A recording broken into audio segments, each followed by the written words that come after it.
Okay, you see that house behind me? I grew up in it, but I don't want to keep showing it because the guy's outside and I don't want him to think that I'm like spying on him or something. It'd be kind of weird.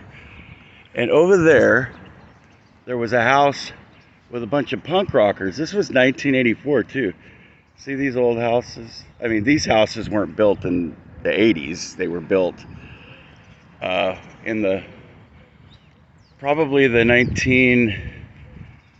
I would say 20s, maybe even earlier.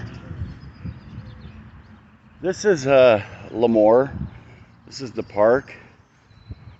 I used to play in this park when I was a kid. I don't know if you guys can see it very well, but the birds are chirping. Yes, we have no snow here. I don't know if you guys in Utah and Idaho have snow right now, but there is no snow here. Central California is not a bad place. It's pretty conservative. I always tell people San Francisco and LA are just as foreign to us as they are to you.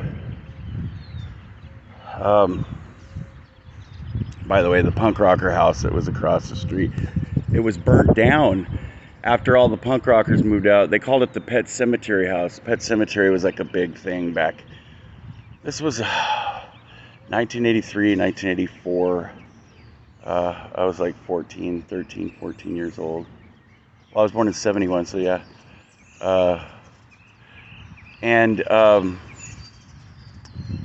used to hang out there. Now, why am I bringing this up? Because I was a little skater, punker rocker that shaved one side of my head and had my bangs down to here. And I'm bringing this up because I'm bringing up my son again, because he's staying in a mission now. And it breaks my heart. But I'm not here to play the little violin, and be sad. But I would like to ask you to pray for my 22-year-old son.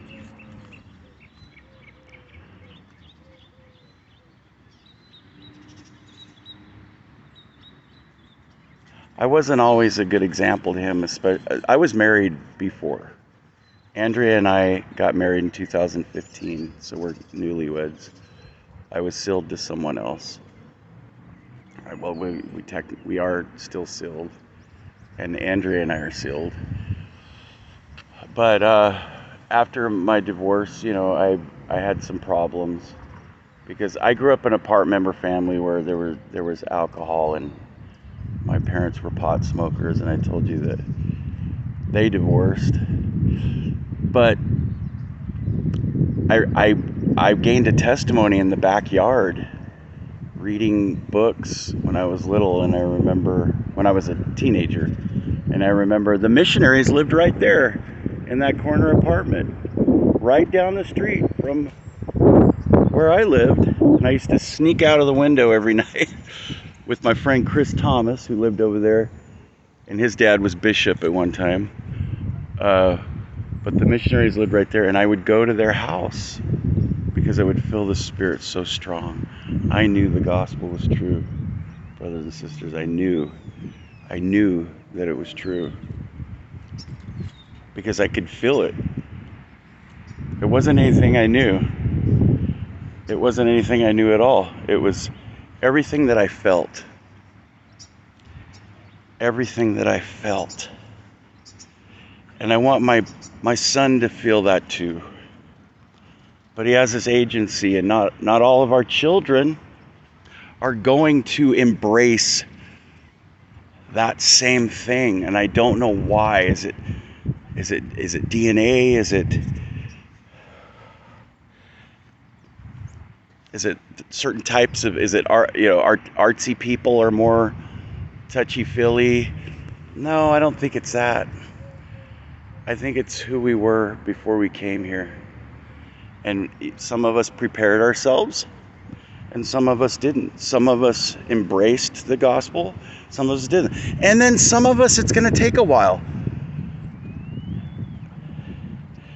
some people don't gain a testimony of the foundation, or little testimonies, or whatever you want to call it.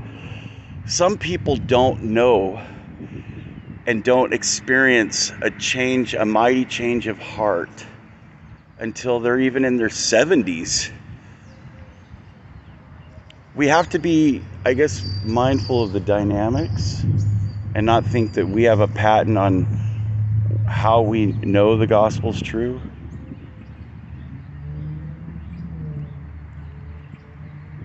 I wish I was there for my children more emotionally when I was... My dad wasn't there emotionally for me. At times he was. Like, I loved him though. He ended up getting schizophrenia when he was, when I was older, and I watched my father die. I watched him pass away. He was 45. I'm gonna be 52 now this year. But he was 45, and I was 26. Or was I 27? I was 27 when I watched my father pass away. But he taught me the gospel. He used to play Saturday's Warriors, the old Saturday's Warriors record. When I would go visit him, he liked that record. He was an artist, and he loved music, and he loved musicals, and I guess you would call him, he was the dawning of the age of Aquarius generation in the church. I don't mean that in a bad way. I mean that, they were talking more about our premortal life. I don't know. There was that scene. It was like hippieism mixed with LDSism in the late 60s and 70s. Maybe even the mid 70s. Jesus Christ Superstar was a thing. And then my dad would say that the Saturday's Warriors was kind of a spin on that, or kind of a melding of those two genres of the gospel and the revival movement, basically, I guess. But anyway, yeah, so my son's staying at a rescue mission, but he has an opportunity to get his life together there, and I want him to take it. But he said everywhere he goes, he says it's toxic. People are toxic. When he was in the Marines, they're toxic. People over here are toxic.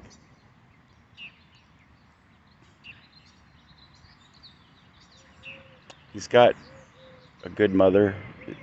He's got siblings that love him. He's got a dad that loves him. He's got a stepmom that loves him. And a stepbrother that loves him.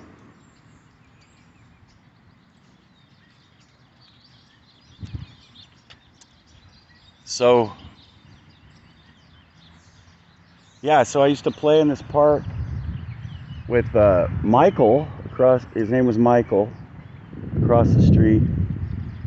And Michael knew everything about history.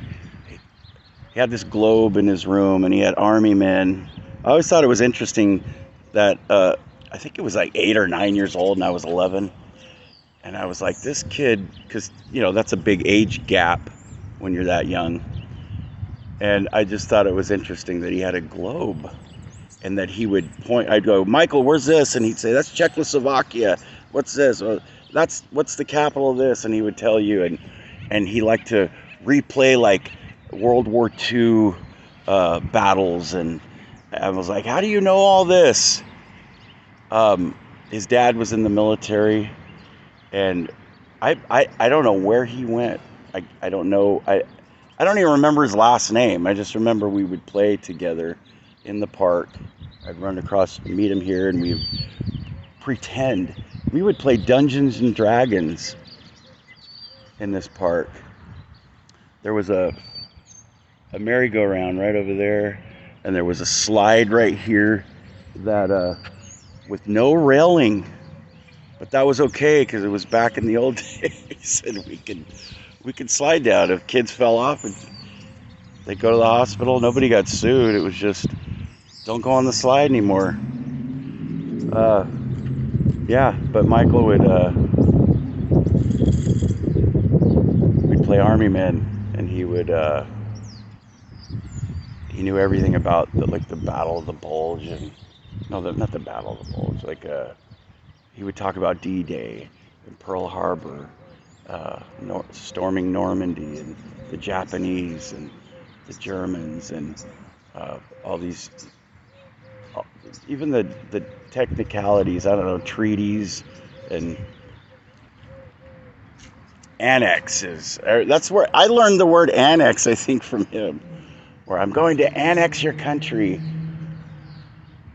Anyway, yeah, I thought I would just take a walk today and talk to you and let you know, and ask you to pray for my son.